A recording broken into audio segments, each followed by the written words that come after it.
گجرات کے گاؤں بانٹوا کا نوجوان عبدالستار گھریلو حالات خراب ہونے پر کراچی جا کر کپڑے کا کاروبار شروع کرتا ہے۔ کپڑا خریدنے مارکیٹ گیا تو وہاں کسی نے کسی شخص کو چاقو مار دیا۔ زخمی زمین پر گر کر تڑپنے لگا۔ لوگ زخمی کے گرد گھیرا ڈال کر تماشا دیکھتے رہے۔ وہ شخص تڑپ تڑپ کر مر گیا۔ نوجوان عبدالستار کے دل پر داغ پڑ گیا۔ سوچا معاشرے میں 3 قسم کے لوگ ہیں: دوسروں کو مارنے والے، مرنے والوں کا تماشا دیکھنے والے اور زخمیوں کی مدد کرنے والے۔ نوجوان عبدالستار نے فیصلہ کیا کہ وہ مدد کرنے والوں میں شامل ہوگا۔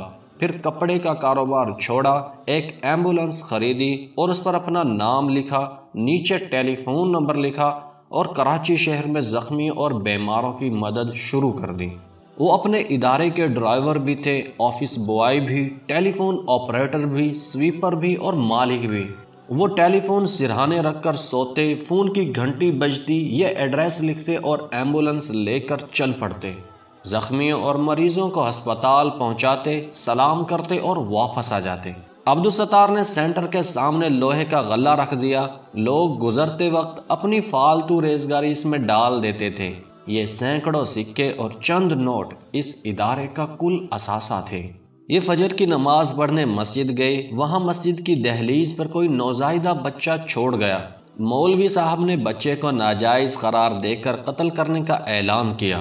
لوگ بچے کو مارنے کے لیے جا رہے تھے۔ یہ پتھر اٹھا کر ان کے سامنے کھڑے ہو گئے۔ ان سے بچہ لیا، بچے کی پرورش کی اور آج وہ بچہ بینک میں بڑا آفیسر ہے۔ یہ نعشیں اٹھانے بھی جاتے تھے۔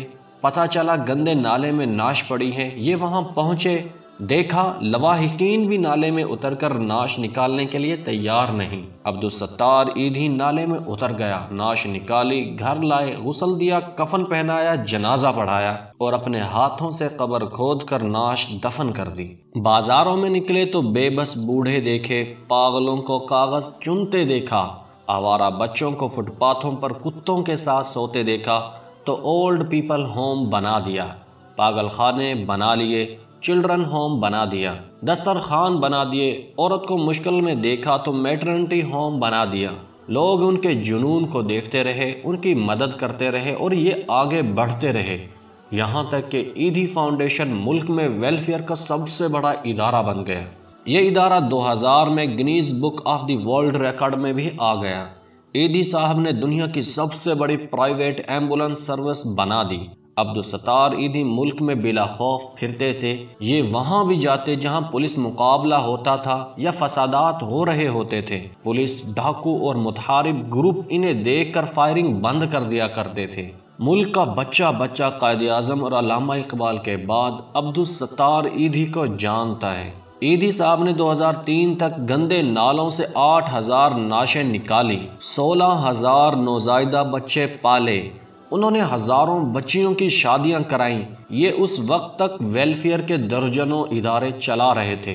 لوگ ان کے ہاتھ چومتے تھے، عورتیں زیورات اتار کر ان کی جھولی میں ڈال دیتی تھیں۔ نوجوان اپنی موٹر سائیکلیں سڑکوں پر انہیں دیکھ کر خود وین میں بیٹھ جاتے تھے۔ عبدالستار ایدھی آج اس دنیا میں نہیں ہیں، مگر ان کے بنائے ہوئے فلاحی ادارے دکھی انسانیت کی خدمت میں مصروف ہیں۔ اللہ پاک ایدھی مرحوم کو جنت الفردوس میں اعلیٰ مقام عطا فرمائے، آمین۔